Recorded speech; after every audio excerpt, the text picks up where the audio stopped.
listeners, welcome back to Husman FC episode 2 of this new Lost in Postulation series. I am joined by somebody who, he may never have been to Norway, but he is ice cold from the penalty spot. It's Roy Cycli back again for another recording. Hello.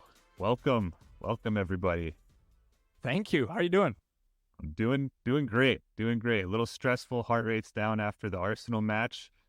But aside from that, I noticed, based on our text good. thread. I was texting you because Milan was playing at the same time up 2-0. I was quite relaxed, not paying much attention anymore. And I was texting you. I was like, how's it going over there at Selhurst Park? And you were just giving me like one-word answers. I couldn't multitask. I was having a good watch, very enjoyable until the yellow card from Tomiyasu, and then the second yellow card, which came a few minutes later, and changed the aspect of the game completely. And I went from very relaxed, going to enjoy my afternoon, to pacing my living room and, celebrating every time-wasting clearance that we had for the last 20 minutes. So that's the beauty of the league. So 2 games in, 2 wins. I can't complain. Let's go for 3. You've got to now, right? I mean, you went on the record last week, lest I remind all our listeners that the Arsenal is going to go all the way, whatever that means. All the way. We're going to do it. You're going to play all 38 matches, right? Invincibles Part 2. Love it. No, I'm not going to go that far, but I will say, just real quick, a little rant or a rot. I've been watching a lot of Premier League this season with the new rules on time wasting. I'm all for, teams not being able to sit back and, the goalkeeper puts the ball down, goes to kick it, but then he decides he needs to move it to the other side of the goal just whenever they're trying to preserve a lead or a draw. That does ruin some of the aspect of the game, in my opinion. But the new rules this season, you've been seeing a lot of players outside, especially fullbacks, picking up yellow cards for waiting longer than 6 seconds to throw a ball in. So I think the official rule is any throw in longer than 8 seconds, the referee gives a yellow card, which has never been enforced. No. And so, I make fun of all the players, and my fantasy team's been suffering a little bit. Might have to fix the strategy with the fullbacks and go to the center backs. But watching the Crystal Palace Arsenal game, Crystal Palace, and I found this on this stat, they had 3 throw-ins in the second half, and the average time for each throw-in was 41 seconds. And really? Yes. And Arsenal, Tomiyasu had a throw-in that was 13 seconds, where the referee ushered him to throw the ball in. The second one was 6.5 seconds, and he got a yellow card for that. And that ultimately means nothing in the moment until you pick up the second one for a cynical foul, which, again, I know it's the home field, and I'm going to sound like an Arsenal fan, but are you? A little bit, but I think it was a little bit of a dive from Jordan Ayew, but he's a underrated player in my book, so won't hold it against him. But yeah, I can't imagine there's going to be a lot of controversy this season if the referees stick to that tactic and of enforcing the rule, which I think it's going to be overturned before the season's over. Like a lot of the change they're trying to drive, well-intended, right? I think they just overcorrect these first few weeks. It's kind of like only the captain can talk to the referee, which has probably always been a rule, and now they're finally getting onto it. But then you end up having Bruno Fernandes as captain at United, and he's just whining every 5 seconds. By the way, although they got stomped by Tottenham this week, he had a Rabona cross that was phenomenal. I don't know if you saw it. Listeners, go look at the clip. Rabona cross on a plate, and I forgot who the striker at the time up top was, but they missed the goal on the header. But it was probably one of the best bits of skill in the EPL this weekend. Harkening back to a player the streets will never forget, who made the Rabona his touch of class. Do you remember who I'm talking about? Quaresma. Ricardo Quaresma, exactly. What a legend. Teardrop tattoo says it all. Yeah, says it all. And I think we'll get to it later, but we had a listener in the mailbag name drop Quaresma as well. Yeah, big time. Big time. Streets will never forget. And the other thing, Roy, the streets will never forget, I spent big part of my Sunday watching the final of the Women's World Cup after having watched most of the knockout stages of the tournament, being fully enthralled. I enjoyed it so much. I'm actually quite sad it's not around anymore because it was such a refreshing type of football to watch. Everything from the tactics to things like the level of sportsmanship, how the referees were handled, etc. I really enjoyed it. Super refreshing, that Women's World Cup. Fully agree. Only downside, I think, for me in my experience in watching the final was I was at a wedding the night before, and I woke up for the second half, not in the clearest of mindsets to watch, but still very enjoyable. I watched several of the games. Unfortunately, most of the games were, 3 a.m. my time, 5 a.m., but any game that started at 6 or 5, I made sure to catch the second half, or the games that in the beginning of the stages, starting at 9 p.m. They were very enjoyable. And I have to reiterate a lot of the sentiment that you had on the Women's World Cup. I think there's some differences in how obviously the men's games played versus the women's, but in general, I think the approach and the technical level of the women's team, some of the teams for the men, it's all based on pure athleticism. Physicality. Shout out U.S. men's national team. We'll see how far that gets you. But that being said, I did enjoy one of the aspects where the referee, everyone can hear the thoughts of the ref when they're making a decision. Penalty, no yellow card, upgrading to a red card. I think that's something that's going to stay in the game and make its way to the bigger leagues. I know France men's football has been doing something to that nature as well, but to see it happen in a World Cup was phenomenal. Yeah, I think it's a no-brainer. They've been doing it in the NFL for 20 years or something, right? So I think it's definitely be adopted. It drives accountability on all sides. So that was actually one of the few moves FIFA and your man Gianni Infantino, who I swear if I have to see him handing out medals at one more medal ceremony, I'm out. Was probably one of the few things he got right, actually, in terms of football governance in the last few years. I'm not even going to give him the credit for that. I think he was coerced and tricked by somebody into doing that. I give him no credit for anything. He's a real life villain, and we can probably spend a whole podcast talking about how corrupt he is, and puts on a face. Yeah. Big time. The other aspect, sticking to the positives of the Women's World Cup, which in this case is equal the polar differences with the men's. You mentioned time wasting earlier and how it's being punished this year in the Premier League. Very little time wasting from the women. Very little rolling around when they get fouled. Oftentimes they're actually trying to play on and get that advantage, right? It's just, again, I know I've used the word already, but totally refreshing to see that the game played the way it should be. If you're having kids nowadays and you want to set an example, you'd rather show them that than show them, all out in round 33 of the Premier League or Serie A. Yeah, and I think just to add to that, the level of physicality in the game was kind of shocking to me in terms of the tackles. Specifically some of those holding midfielders they go into. Brutal. They are some crunching tackles, and you could hear through the TV, at least on my streaming service, the fans and the audiences, really getting into it. And there's no diving, like you said, time wasting. Just overall very enjoyable in terms of the build-up play specifically.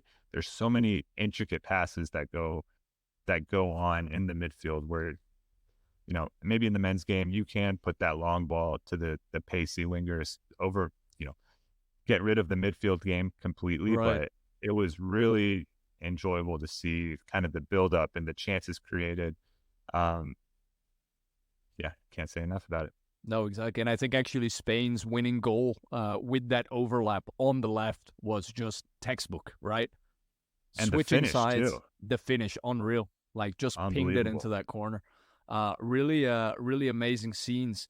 And would love to see more of it. Would also love to see more tournaments, also on the men's side, hosted by countries that actually care, that are great sporting nations like Australia and New Zealand in this case. That was also something quite different from what we saw in December at the Men's World Cup.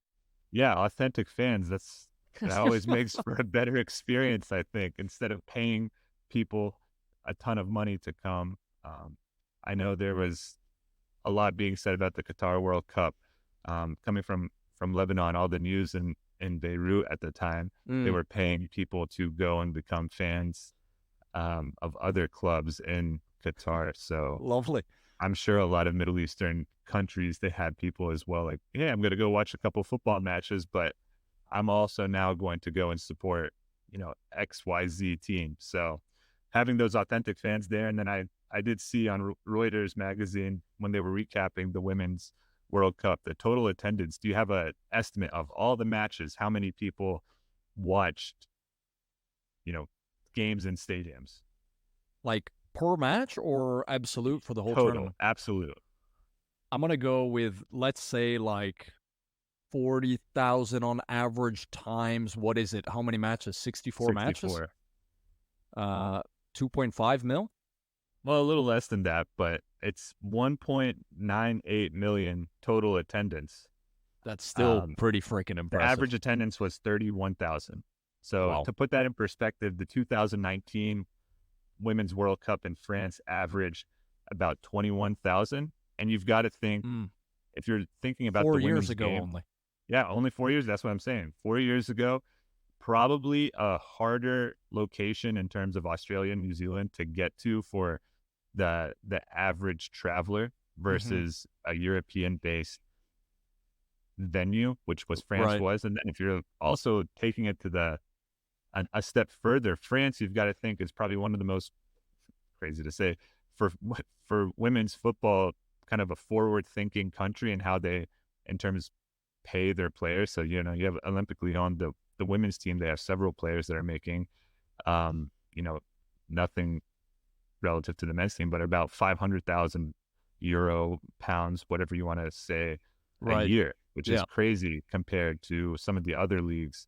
But that just in general, the average attendance going up, 33% or so in just one World Cup. I can't imagine what it's going to be for the next World Cup. I can't wait. And speaking of average attendances, that actually kind of dwarfs, I think, the average attendances in Serie A, a league that this year, Roy, has a symbol. The emblem of the league has the Serie A badge, right?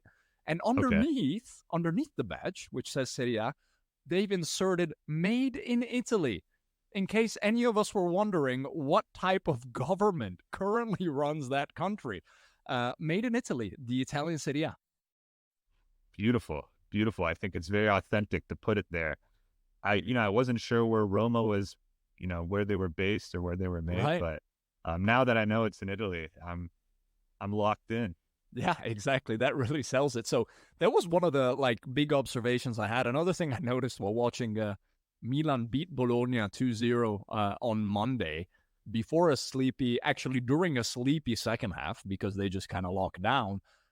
My brother was texting me from where he was watching the match, and he's like, look at the sponsors on the edge. And the one that really stuck out to me was, I think his name was Dr. Yisin, which provides hair transplants in Turkey. That was one of the lead sponsors in the stadium in Bologna that appeared on the TV every 45 seconds or so. I mean, that's just brilliant. And you've got to think, probably not a lot of money coming out of the doctor with hair transplants, although, maybe we've talked about it in the past. Hair transplants is a very lucrative business. Booming. I mean, he's doing well enough to advertise in Italy, in Bologna. Fact check me here, but maybe we'll talk about it later. But every hair follicle you're getting costs about $1,500 to $2,000. So he's a booming business, and I'm sure there's a lot of Italian men out there with some receding hairlines in their... What are you trying to say? This is an audio medium. This is an audio medium for a reason. Show some respect. No Unbelievable. respect. Unbelievable. So yeah, that's another thing I noticed. Then, I mean, the biggest thing that sticks out, Roy, is podcast listeners, you'll empathize. Put this podcast up to 1.4 0.4 speed if you can. Okay, you've done that. Good. Now put it down to 0.6. You notice the difference? That's the difference in speed between the English Premier League and the Italian Serie A matches. Brilliant. And I've got to say the same. When I'm watching games on the weekends, the Serie A matches are a little later than most of the Premier League matches. Yeah. And in the winter specifically, there's not much to do. So I'll turn it on and watch. And I'm not sure if it's the commentators, the energy in the stadium, which does translate through the TV. If there's a packed stadium, even if the football is atrocious, you still are kind of locked in and ready to watch. But the camera angles, how far away they are from the pitch, it's really tough. Some of the matches, unless it's a head-to-head or a rivalry match, it is a slower league. But with that, you would assume that the defense is the Italian stereotype of being like rock solid at the back, which I did not see in this week. And my underrated performer, or the flowers for this week, was Antonio Candreva. Oh, throwback, yeah. The Eternal, as they called him, in his match against Roma. And his 2 goals were phenomenal. Listeners, if you haven't seen them, yeah. I mean, the second goal was just beauty. The ball came across, trapped it, one touch, hit it with the left, like in the side net. Just fantastic. But what I've got to just look at a little more, the defense was awful. I mean, just terrible. And both goals, the line, if you look at it, the back line was not, your basic back line has to be straight. They were all over the place, which allowed him to receive the ball in the first place. Yeah. And then the defender doesn't close down. He's on his heels versus, I think, a 34-year-old Antonio Candreva, who's able to quickly turn and shoot. Touch of class. That might be due, the defensive shambles might be due to the fact that Mourinho and his entire staff are suspended for, I believe, the first 3 matches of the season. They're not even allowed in the stadium. I mean, still no excuse. I can go out there with three of my friends and put at least a back line that's intact somewhat, but not to take away from the goal. Another game I wanted to talk about was the Lazio draw versus Lecce, and I'm not even sure on a map where they are. So you can let me know there, Nick. But Lazio's across the street from Roma, same stadium. Yeah, right? Okay, I know that, but Lecce is the heel of the boot. And I would have assumed that they would have gotten stomped from the bottom of a boot against Lazio, just in general, with my favorite striker from the 2013 still FIFA, Ciro Immobile. Good pronunciation. But no, they were terrible. They were absolutely terrible. And the fact that they lost, Lazio lost at home to this team was embarrassing. And I think they lost their main midfield linchpin to Saudi Arabia this year, Lazio. But it just goes to show. Yeah, it just goes to show, never count the small guy out. And the I will heel say, of the boot. I get his name wrong, but the second goal from the Lecce player who scored, Almquist, or I'm not sure. We'll put a name drop later, but his run to receive Almquist. his run, Almquist. I'm not sure if he's a very young player or not, but that goal itself speaks to somebody that is going to go somewhere, maybe a little more intense or better than where he's at right now. The run to just start off the play, the pass he made, continues his run, top of the 18. Again, really, really poor defense, but to finish as well, it was something that you can put a YouTube highlight together, and somebody's going to pay a lot of money for that player in a season or two. Pontus Almqvist, Swedish, one to watch from Roy Cycling. Against one to watch, but he might be like 30, so he's 24. Okay, so he's got some time. He's got some time to develop. That's another thing that 24 is still very young, I think, in a footballer's career. Where nowadays, but the American in the American equivalent with other sports as well, 24 and you're not at your prime, then you're a washed player or you're never going to be anything Right. in Right. other sports. So one to watch there. That's good stuff. And against a Chelsea fans will remember Maurizio Sarri coach team in Lazio, who finished second last season. So let's see what they come up with this year. Sorry, ball. One Sarri thing ball. before you just jog my memory a little bit when you're talking about advertisements and whatnot. I wanted to go back to the Women's World Cup for listeners who, maybe last World Cup you saw some news around the women's team, the U.S. women's team who won the World Cup, and Rapinoe and the whole gang making the call for fair pay versus the men's team who do, they're not great by any means, and they made significantly more money for exiting the last World Cup relative to what the U.S. team won. So I don't want to get too much into it, but I want to speak on some of this year, the Spanish team. Nick, how much do you think for winning the World Cup, the Spanish team, the prize pool was? Per player? Total for the whole team. No, man. Already for national teams, prize pool for national teams men, I think is not very high from Spanish, Italian federations, etc. I'm going to say 250,000 euros. Wow. So they got 4.29 million. Okay.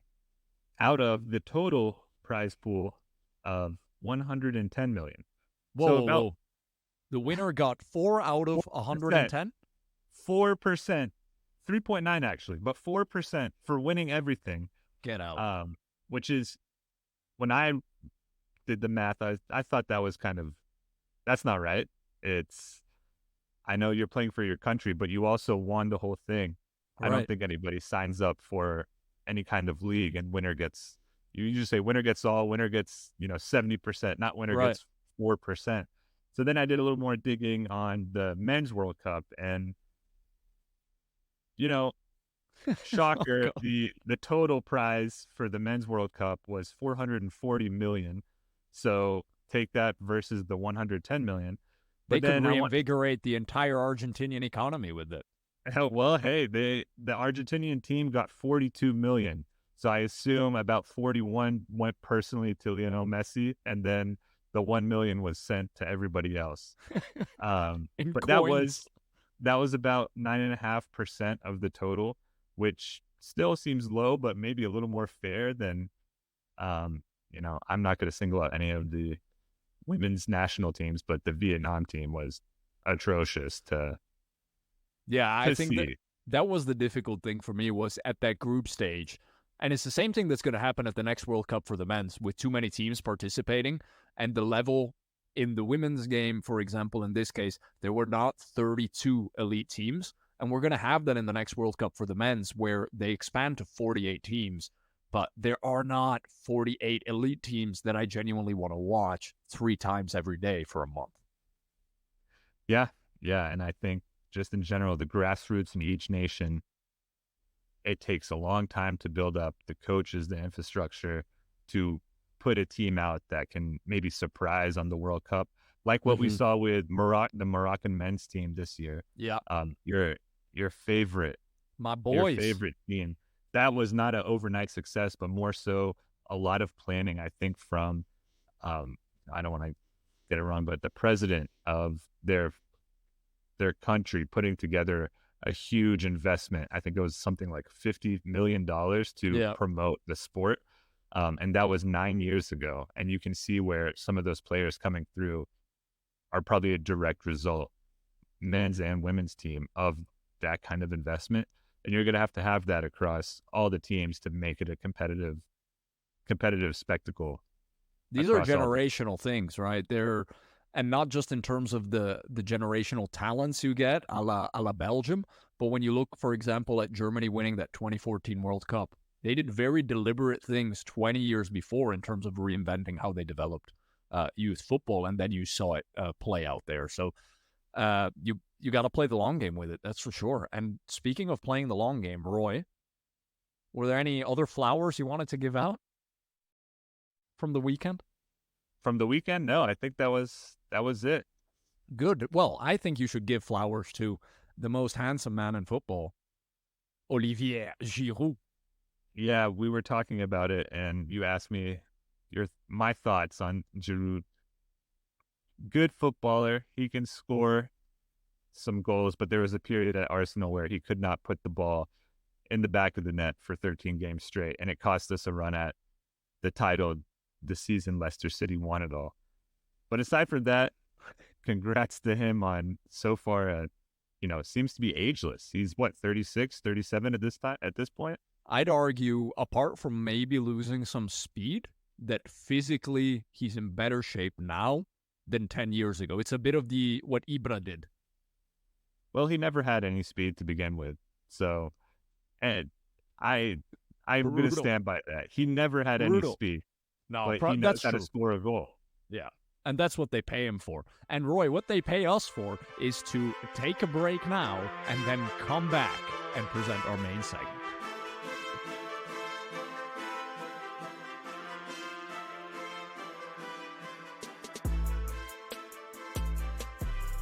Listeners, welcome back to Husman FC, now heading into our core segment for the day.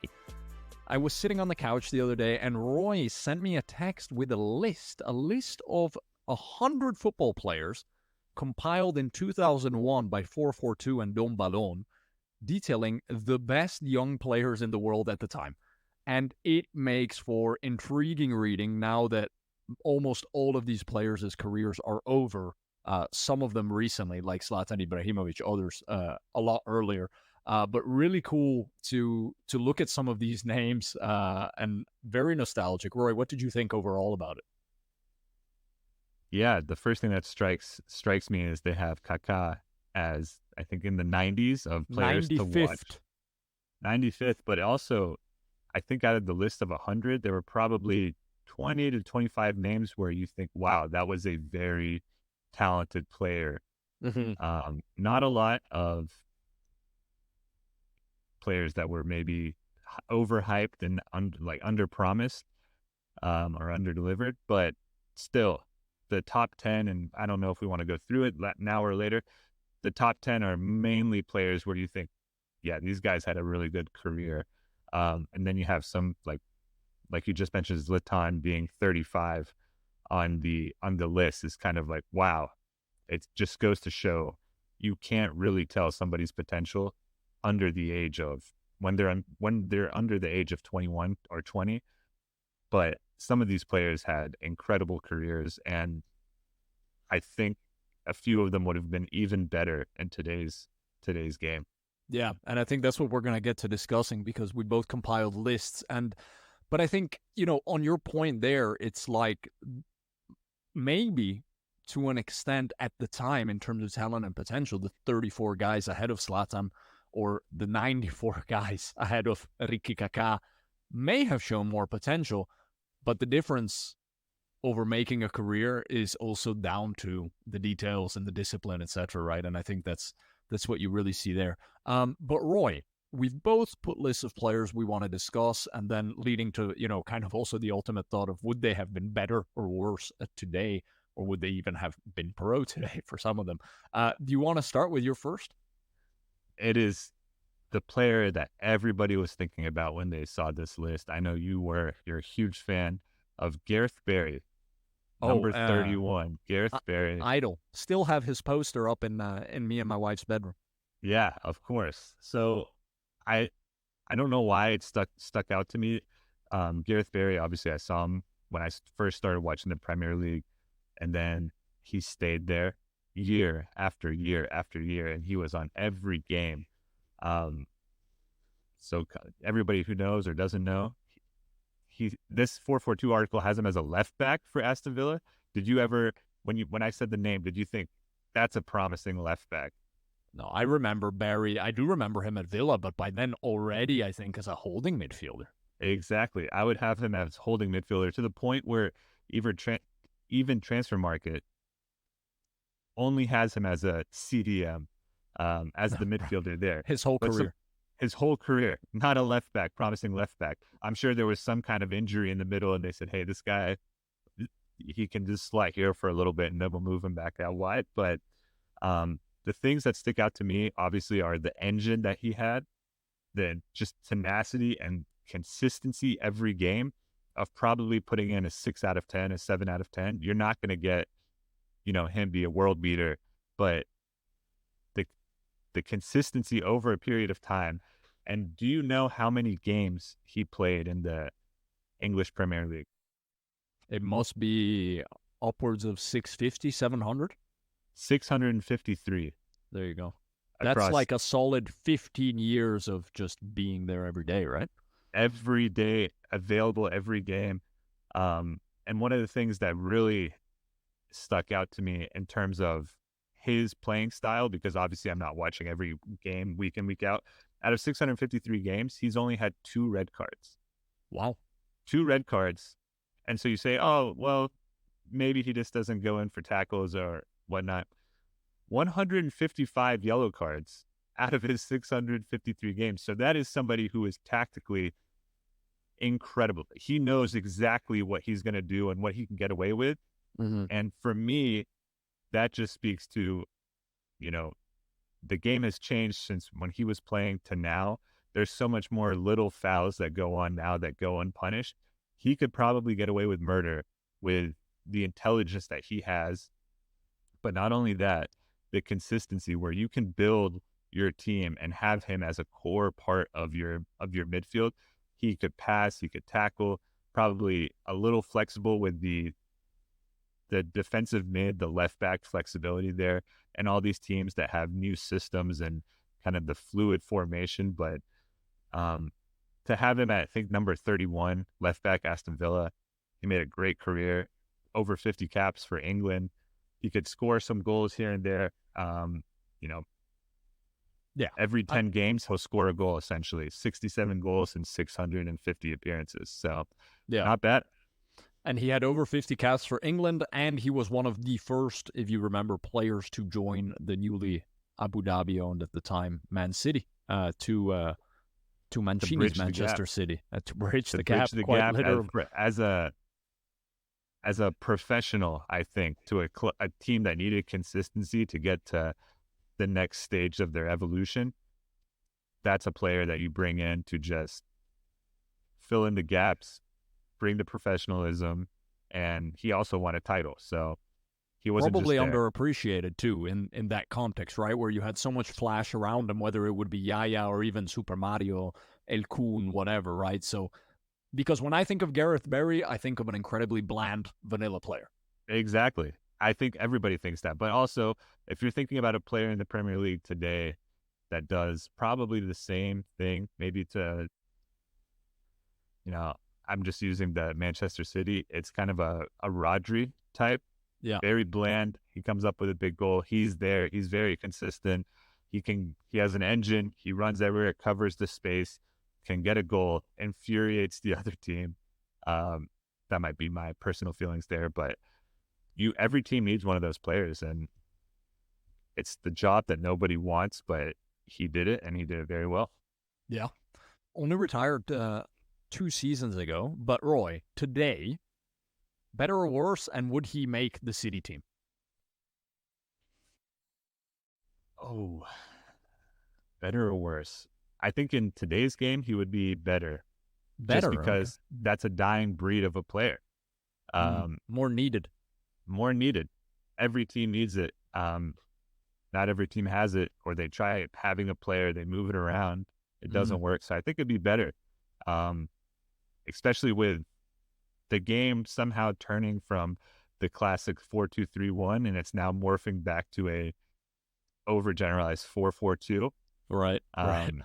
It's maybe turning to like 3-4-3 at times, but you need somebody to, if you want to put on the extra attacker, that can stay back and maybe do the mix of, left center back to midfield as well, but who's not going to lose their positional shape. I think that's something that every team will take today, and maybe it was underappreciated probably as recent as 5-6 years ago. So yeah, I think he'd be better today. All right. What a shout. Gareth Barry, first one from your list. Now, I have one, Roy, that to an extent, I think is dear to both of our hearts because we both grew up watching him play, or at least seeing him on the covers of various Sports Illustrated magazines when, probably more covers than Cristiano and Messi in the US. Landon Donovan. Landy Cakes. Landy Cakes, who super interesting career trajectory he had. I remember he was considered he was the golden boy. He was the generational talent of that US team that made the run in the 2002 World Cup and that then was hyped up coming into the 2006 and 2010 World Cups. And he got a lot of publicity. He tried doing it in Europe a couple times. I mean, on this list, Landon is ranked number 56 at the time he was on the San Jose Earthquakes. And let's not forget, he actually, from IMG Academy, he went to the youth of Bayer Leverkusen, who at the time was being baptized Bayer Leverkusen because they lost 3 finals in about a week in 2001. And it just didn't crack for him. He came back to the U.S. Every now and then. He would go on loan spells, you remember, to Everton and the like, take a few corner kicks, and then come back. There was all the drama, I remember, with Bex, when Bex came over to the Galaxy and he took his captain's armband, and they went back and forth on that. But I think he's the type of player where, had he been there today and been allowed the type of trajectory that a Christian Pulisic has had, for example, where he comes to Europe slightly earlier and they stick with him through it, I think he had all the talent to have a career in Europe for a solid 10 years at least. I'd agree with that. And I think there's some players or moments in time where what they do changes everybody's perception of the player, specifically in the States. His goal against Algeria in the World Cup was, I remember where I was at when I was watching that with my friends in 2010. It was the shot heard around the world, essentially, as what this, I think it was a Sports Illustrated article around saying the that. States, for sure. Yeah. But, it's America. We got to say the world. Everybody is on watch for it. Everybody's a world champion after winning the Super Bowl. Yeah. And, the LA Galaxy legend, when I was first coming up playing, my uncle out in California, I had a banner in my room, which is LA Galaxy Donovan, little banner there. So it was kind of like, if you want to be good at soccer, like, look up to this guy in the States. And I think he was talented. The teams he was on with the men's team, and then the LA Galaxy, obviously you're not going to have that talent. So they would ship him off to lovely Everton every January for a loan spell. Right. I think it was, you can probably fact check me here, but they were almost the emergency loan spells where he would play until the new MLS season started, and then he would kind of leave, and like in March already or something. Yeah, and he would show up already in top shape for the MLS season and just start running a show there. There's been some early rumors, probably not going to happen, but of Lionel Messi going to do the same thing with a loan for a month to Barcelona. Let's see if that happens in January. But going back to Donovan, I think good player.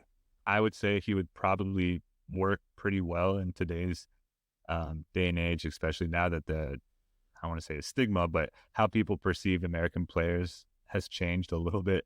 I think that must have been a big part of it too. It has to be. And I think he kind of spearheaded that, right? Yeah. He made it so that it was like okay and almost cool to go across seas and play in other leagues. Even though that, you're probably the most marketable person in sport if you stay in the States. I will say one thing that goes against them. I think it was the World Cup recently where he was a pundit and he was saying that Christian Pulisic should just go back to an MLS team and be the man, because that's how you advance your career and become a better player. Could not be worse advice than that, right? And he's playing at AC Milan. He scored on his opening game. Big time. So maybe that's a player that was good in his day, but is now a pundit and should not be a pundit. I know there's plenty of players that have that as well, but aside from that, it's a good shout. But I think Pulisic and him, there's a lot of similarities in the position, in the style of play.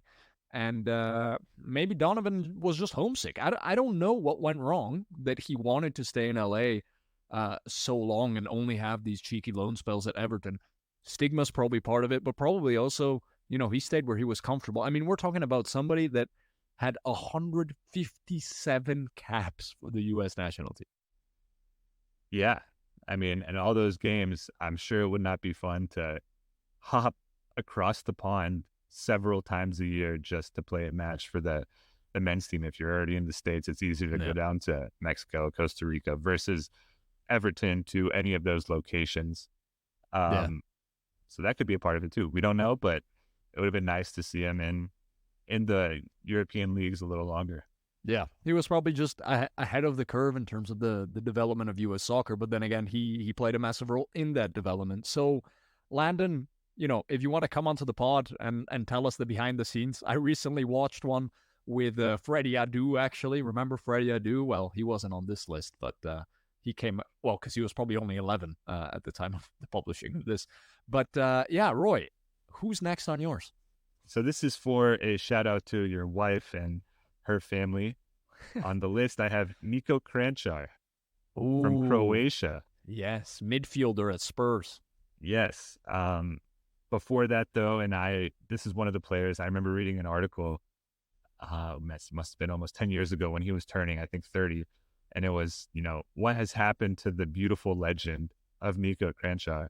And before he got to Spurs, we won't hold that against him, but he had all the talent. So, the Croatian national team, they were going to build around him. It wasn't Modric and Rakitic. They thought he was the most naturally gifted and talented player.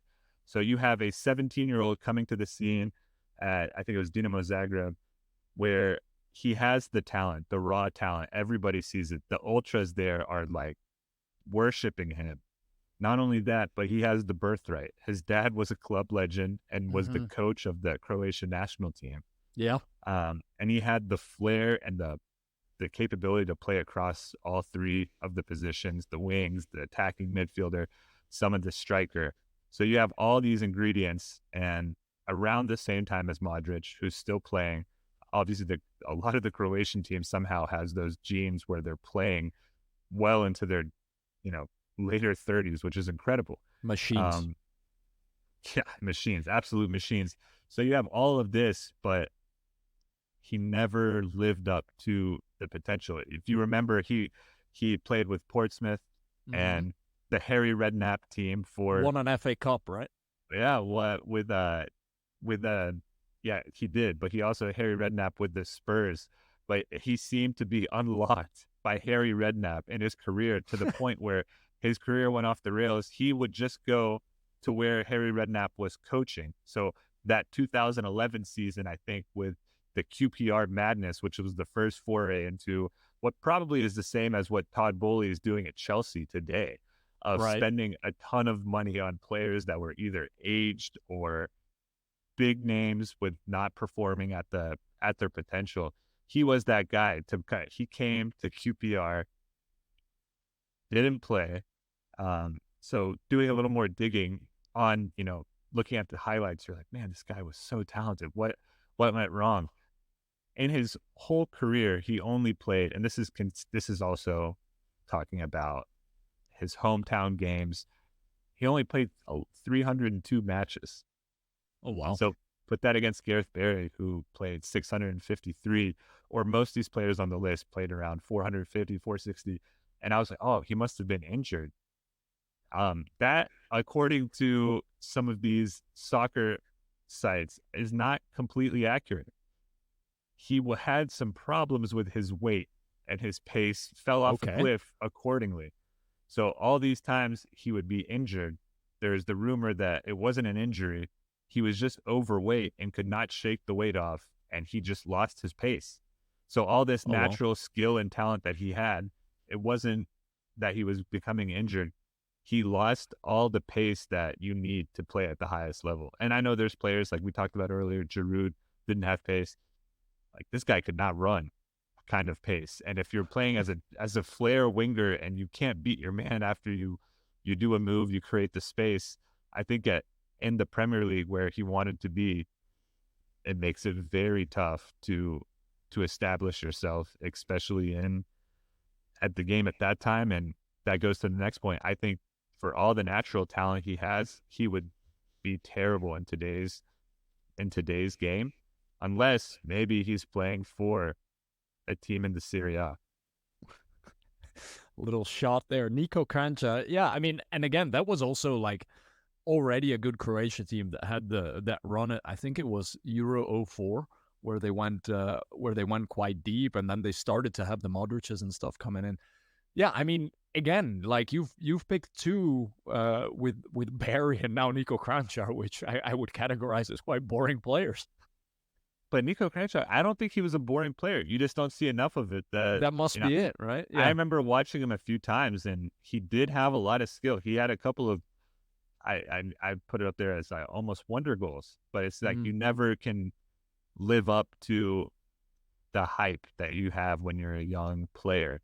And I think he fell victim to that, to the point where he may have been like one of the labeled young players, because you never see him, and then all of a sudden you're like, wow, he's 28. Like, you've never seen him play. So, yeah, that's a good shout. I think I always confused him at the time with the other Croatian guy at Spurs, Čorluka, the guy who Flamini broke the leg of in Champions League. Anyways, I'll tell you who I definitely did not confuse him with, and that's the number one on this list in 2001, who they said was gonna be the best young player in the world. And I actually could stand by this if I'm time traveling to 2001 and making this list. Djibril Cissé. I mean, tell us why, because I don't agree. I will. Okay. Apart from the fact that I went back and watched some Cissé highlights and they were absolutely riveting, this guy at the time and all the way up to the leg break with Liverpool had all the tools. He had the speed. He could finish from inside of the box as a poacher. He's got goals from outside of it. He's good in the air. He was, I think, a striker that actually could have been even more relevant to today's game. And when you look at some of those highlights, what you'll notice as well is the movement off the ball. And his size is actually quite reminiscent of how Haaland moves today. Now, I'm not saying that's what Haaland studied. Probably not. But Djibril Cissé, like, the streets will never forget, certainly. But also, if you look at his numbers, I mean, solid those 6 years at Auxerre, 70 goals in 128 matches. Came to Liverpool, won a Champions League, broke my heart. Won an FA Cup and a Super Cup as well. And then the leg break, right? And the leg break sends him off to Marseille, Panathinaikos, Lazio, etc. But he played until 2021, Roy, Djibril, finishing off playing for Panathinaikos Chicago. Really? Yeah. How about that? A Greek fan club in Chicago. Wow. I did not. That's a deep take right there. I wouldn't have thought that's where your number one ends up, in a Greek fan club. I wonder if the club is based out of Greektown in Chicago. So it must be, right? It's got to be. Definitely not the Polish neighborhood. No. It's probably in Greektown, where the streets, they play Greek music on the radios on the streets 24/7. So love it. Shout out Greektown. And shout out Djibril. I mean, really, I'm a big fan of Djibril. Like, when I saw this, that he was the number one on this list 20 years ago, I was happy for the guy. I mean, was it almost like a pity happy, or just like genuinely, like, obviously you compared him to some of what Haaland gives you right now? Yeah. I think he was like a genuinely fun and sick player to watch. And unfortunately, it didn't work out for him. And he was super strong. He was so strong. I mean, yeah, I think I have to agree. He would obviously be able to do some work in the league this year. Definitely. And I think that type of injury which he had, I don't encourage anybody to go and watch that leg break, but that was one of the first like break and half leg breaks we saw on live TV. And that'll do something to your mobility in your career if you're a striker. Yeah. physically and mentally as well. So Brutal.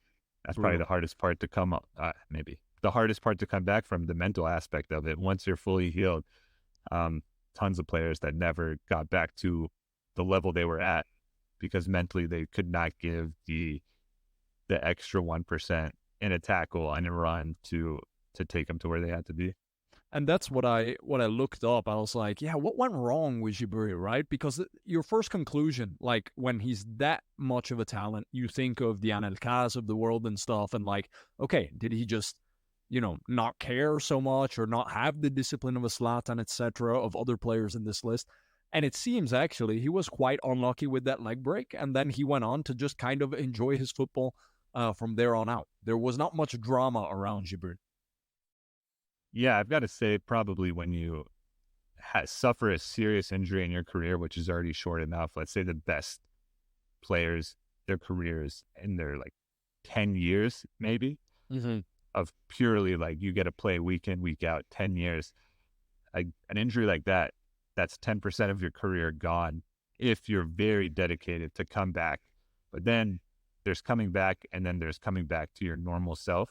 A lot of these players, your Ronaldo, for example, you have these injuries. It takes a mental tenacity to come back and be what everybody expects you to be, the same player. So I'll give you the shout there. It's a decent number one. So I went with somebody outside the top 10 for a person that I just loved watching in Champions League. And it was because he was everywhere as a right back. You'll hate him. You'll know who I'm talking about. Mike Conn.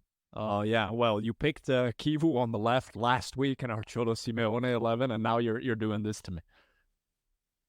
So I wanted to even, like, for listeners who don't know who he is, and Dani Alves, I think there is a period where he was the best right back by Conn in the world for 3 seasons between maybe 2009 and 11.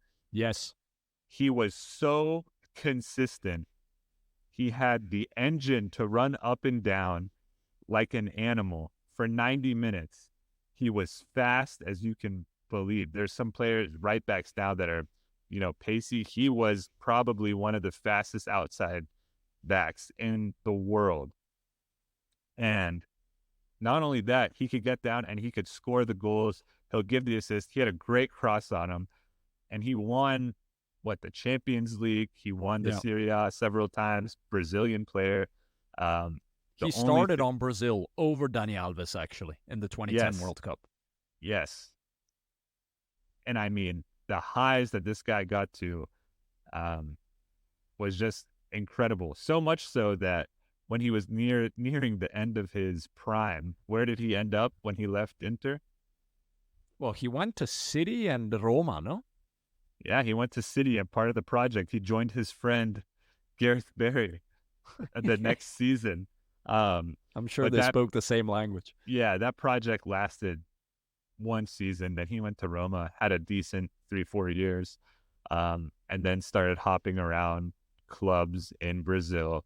So I think that was his way of, actually, that's not true. He made a step back to Sona in Italy. I'm not sure if you've heard of that club. No, I have not, actually. I was not aware of this. And Tre Penne, which means 3 pins, a club from San Marino, actually. Wonderful. So I think he'd been retired since about 2018, but decided he's just going to show up and play. And he's probably had the athleticism where he could do it when he's probably a normal person should not be playing professional football so anymore. So explosive, but I think that was also part of the downfall, right? Yeah. As a player that was, their identity was in being able to go at 100 miles per hour. Yeah. 100% all the time. You can't have a longevity, like the longevity of your career. Father time will catch up with you, and you have to be able to reinvent yourself, which, I'm not sure he was able to do, but when he was at the top, he was truly at the top and was, like you said, making players like Dani Alves take the back seat Yeah, definitely. I mean, Pep would have probably turned him into a holding midfielder if he took him towards the end of his career and probably made it work, right? Yeah. Scary thought. But you know why he didn't? And that was the murmurings that were always making their way around about Maicon when he was at his peak at Inter and then again when he came back to Roma, was that he was a Ronaldinho-level partier. He loved heading to the club after the matches, and probably that's where you see the impact on the longevity of such a promising player who also fulfilled his promise. Don't get me wrong, but could he have done an extra 4 or 5 years on top if he didn't do that? Maybe. Who knows? Yeah, I mean, still he played about 468 games, so Not not a shabby. bad career, but could have been better.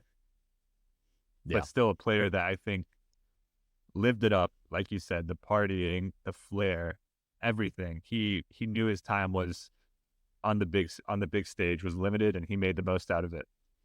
Absolutely. And since we're taking, like, the conversation is kind of taking this type of bend of what could have beens and lifestyle choices, etc.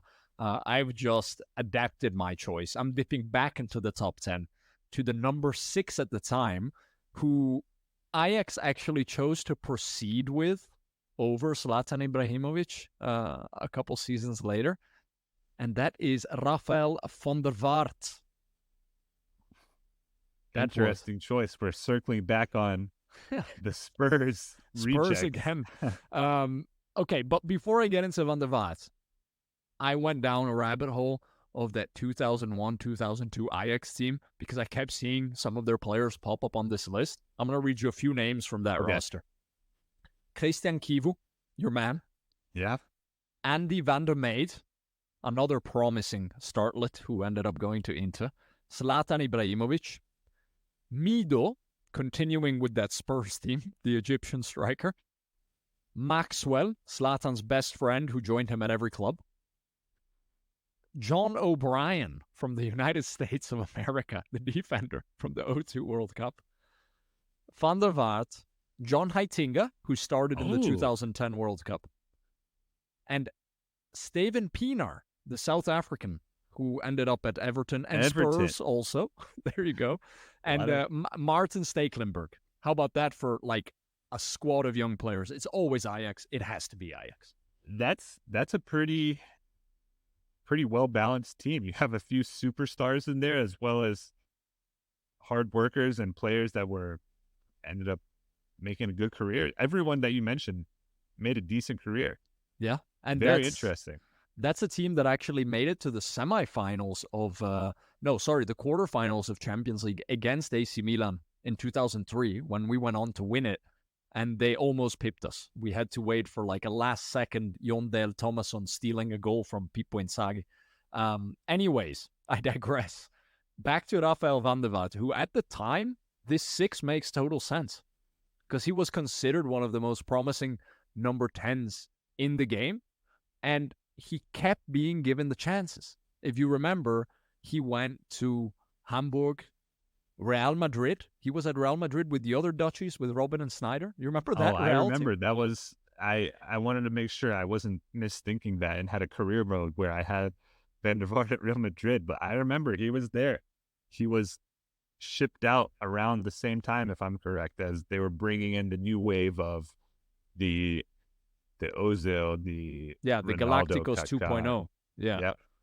And he was shipped out to Spurs, ended up going back to Hamburg, and then he was actually in Denmark for a couple of years because I think his second wife was playing handball in Denmark. So Rafael van der Vaart, at the time, he was considered along that line of the next great Dutch, Johan Cruyff or whatever. Yep. The way Pelé always nominates his heir in Brazil, which at one point was Robinho.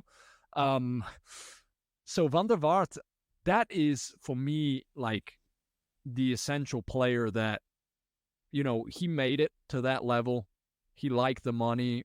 He enjoyed that life of the footballer, but didn't really care about becoming the best. Yeah, it's really interesting. Good shout. I only remember him as having a calf injury seemingly all the time.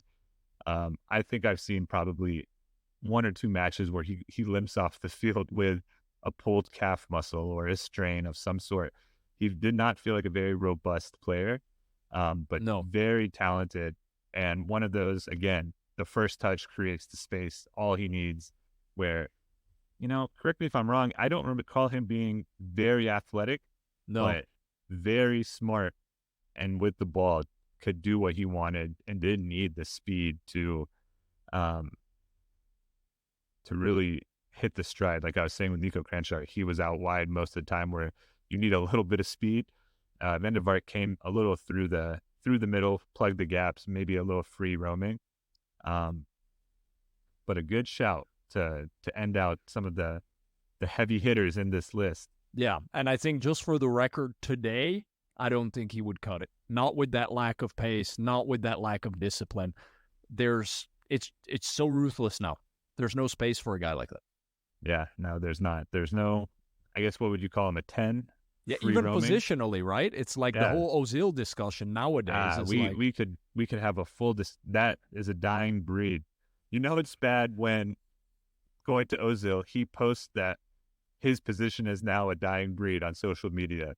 So if a player is telling you that that's no longer really a thing in the sport anymore, I'm sure it'll come back around in a few years when, everybody's just trying to tactically outclass each other, and everybody goes 4-4-2 and positionless football. But yeah, I don't think he would fit in today's age, and I don't think when he was in the EPL for that stint that he really fit as well then. So it's only gotten more structured and more high octane. So you really got to commit to make it. Yeah. Let's do one last thing. Because this list was so good, so nostalgia laden, I'm going to throw some honorable mentions at you. Okay. Rapid fire. And if you want to say anything about any of them, just interject, okay? I'll do a quick word after every name that if I know them. Yeah, let's do it that way. Okay. Number 100, Alexander Hleb. Fell off a cliff. 4 words. Not literally. Okay. Not literally. 91, Kieran Richardson. Flop. 82, Dimitar Berbatov. World-class first touch. Was it the 5 goals he had? Was it against QPR? With United, right? With United, he scored 5 in a game. I think including the cross that he trapped with the quad bicycle kick. I think it was that game. I was watching at a Subway in Pennsylvania, the full game on the TV. You're killing the rapid fire aspect of this. 78, Michael Essien. Very powerful. 42, Joaquin Sanchez, who just retired. Oh, I didn't know he was on the list. I didn't see it there. He must have been before an ad. Okay. He was the ad. 41, Ahmed Mido Hossam. That's all you. I'm not sure. Yeah, Spurs. 35, Zlatan. Legend. 30, Jermaine Defoe. I think he would do great and still in the Premier League. I agree. Yeah. Goal scorer. Spurs could use him. Well, like they literally I want him to go down, him. So it doesn't matter what they could use. I think he's actually in their coaching setup, like in their youth coaching setup. Really nice guy too. Yeah, great guy. We hang out all the time. 27, Arjen Robben. Oh, the left foot. Just nightmares. 24, Ricardo Quaresma. We talked about him, the Rabona, the teardrop, the swagger that he played with. Phenomenal. Amazing. 23, Fabrizio Coloccini. Legend. Oh my God. Oh, he was decent center back. Yeah, I mean, he was at Milan for 5 years, and I think always on loan. And then he found a home up in Newcastle, as our friend Sandro Tonali is doing the original now. David Luiz. Yeah, actually. Yeah. 21, Milan Baros. No clue.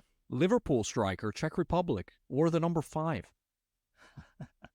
That's probably why I have no clue. 16, I don't want to say it, Philippe Mexes. Oh, the almost the goal of the year with AC Milan in the Champions League. Horrible by defender. accident. Horrible defender. Yeah, just a horrible professional too, if I can add. Number 5, and you know what? When I saw that he was number 5, I was happy for him. Jermaine Pennant. Just rough. You know what club was in brackets next to his name? Was it Arsenal? It was Arsenal. Yeah? Yeah, he was an Arsenal starlet at the time. Number 4, Fernando El Niño Torres. I mean, phenomenal. They got that one quite right, though. Number 4. That one was quite right. When you said his name, I thought of the move, the just to create space, the elastico, and phenomenal striker. And today, if he was playing, have you seen him recently? He's a coach. He's jacked. I would never want to be on the wrong side of him now. Yeah, well, hopefully he didn't make himself too top heavy and slow himself down, because he already wasn't super fast. No, he was fast in the beginning of his career. Before the hamstring injury, maybe? Kind of like you. Injury. Yeah. Hey, yeah. Well, that was my nickname around these streets as well. El Nino over here. Okay, I give you the last one. I don't know if you know him. I only knew him because he was one of the players that you would always buy in FIFA. Andres D'Alessandro. No. Don't know him. I thought I knew legend, him, and then I looked up, I saw the picture, I was like, well, I have no idea who this man is. Was the 5th coming of Maradona, apparently didn't work out. D'Alessandro, we wish you the best. All the best. If you're looking for him, he moved to Brazil. So, yes. Roy, how about we take a quick break and we come back just with a very rapid-fire mailbag? Sounds good.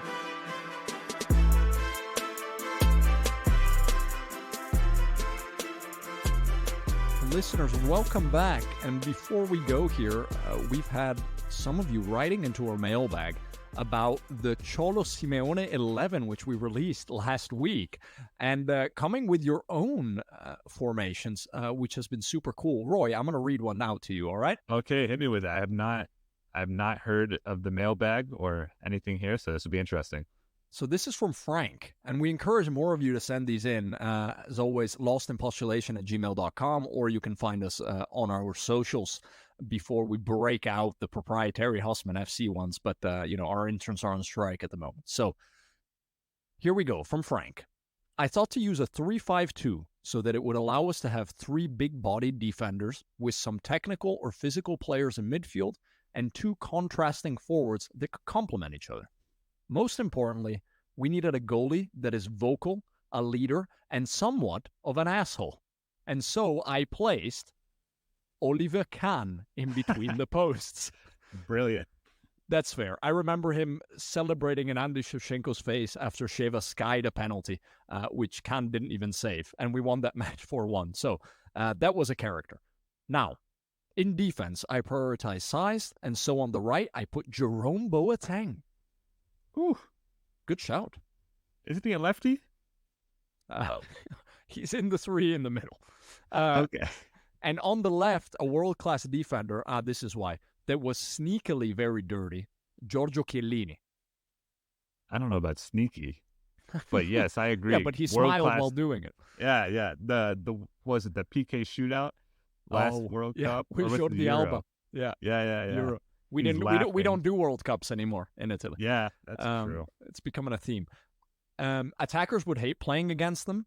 In the center, I need a defender with more class that could also distribute the ball. And here comes the great Mexican, Rafa Marquez. That's a great shout. Longevity really as well, if we're talking about. And class on top of it. I really liked him. He was kind of an old school libero that could also step up into the middle of midfield. I half expected him to be in this year's World Cup. Again, I think he with played Ochoa. in 4. Yeah, 4 World Cups. So, legend. Player. On the wings, I wanted one that was more offensive and skillful with lots of flair, and came with Ricardo Quaresma, the man with a teardrop tattoo. But to balance his offense, I need another winger that will defend more and run and run and run. Luckily, we have Yuto Nagatomo come in, a very unassuming player. You remember him? Oh, yeah. You're playing him at left wing back in this formation? Yeah. Well, I'm not. Frank is. Well, Quaresma is not tracking back at all. So I guess it turns into a 4. We'll see what the rest of the lineup looks like. But I like the shout. He was Nagatomo's a very tenacious player. Is he still in Serie A? Don't believe so. No, at least I haven't seen him in a while. Maybe Serie B. In my midfield of three, I wanted guys that sit back more, one that is holding, and another box to box. My holding midfielder is one of the most intelligent players, in brackets, or foulers, in the game, who will foul 15 times in a game before getting a yellow card. Can I guess? Please do. Is it Fernandinho? It is Fernandinho. Let's go. There you go. I don't think you can describe him better than that. Can get away with 15 fouls before getting a yellow card. Well, yeah, that's true. And I'm surprised. Well, I'm not sure he came before he went to City. But dark arts master. Absolutely. Dark arts master. Yeah. Okay. Accompanying him is a man that will run box to box and add more height to the team with his hair. It's not you. Fellaini. Because only reason Fellaini. I say that, I'm looking at my sheet of the team I made, and I had him as a question mark, and I really wanted to make him my second striker, but I opted not to. But he would run a lot, and he's got the hair. So this is a good Simeone team so far. I could really see them with those red and white stripes. Okay. He continues, there is a lot of size and physicality here that will make set pieces lots of fun. Oh. The last midfielder, we need someone more offensive-minded, but I need someone who is an asshole. He's really, embodying this and could potentially take set pieces. Here comes Dejan Stankovic, treble winner, 2010. The hair or lack of hair. I'm in pain just reading this. Dejan Stankovic. What a player. Honestly, what a player. Up front, I wanted a man who played for Atletico and left before Cholo arrived to manage. Oh. A man that is one of the best strikers of all time. A pacey man. El Kun Agüero. Yeah, well. Listeners can't see, but I was head nodding. Great podcast content. Great podcast content. I love this team so far. I want to see what the last striker is. We should put this one up against ours and have the listeners vote. I think this one will win, though. Because he goes the cherry on top and the other forward that could pair well with Agüero and be the final asshole again. This team needs is the king, Eric Cantona. Well, I also had him on my team, but I opted out the last second audible because I thought his personality would not work for a Simeone team. That's a good point. He would say no or whatever, but he is an asshole, very talented, and would pair very well with Agüero, I think. I really like this team. The only thing I don't like is Ricardo Quaresma in the squad. I think we're just using his physical look to put him into the squad, but he doesn't track back. But I say that, but right now, Yannick Carrasco is the left wing back for the Atletico Madrid team, and he's like the pretty boy version of Quaresma, and reinvented himself from a left winger to a left wing back. So it could work. It could work. And Frank, thanks for writing it in. We'll pitch our team against yours. And Roy, thanks for joining again. This has been the second episode of Husman FC. We're going to keep them coming, unlike Jermaine Pennant.